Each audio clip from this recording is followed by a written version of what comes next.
運會同殘特奧會嘅吉祥物係以咩動物為原型呢？ A. 中華白海豚 B. 大熊貓。中華白海豚 B 熊貓。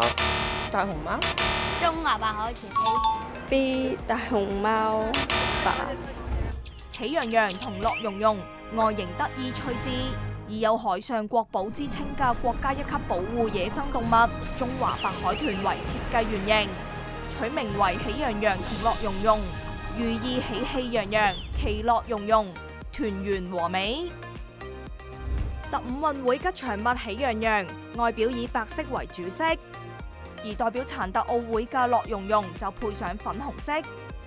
一對吉祥物頭頂有3朵小水花，代表咗3個地方嘅唔同顏色，包括廣東嘅木棉紅、香港紫荊花嘅紫，以及澳門蓮花嘅綠，亦都突出今屆全運會同殘特奧會由粵港澳3地攜手承辦。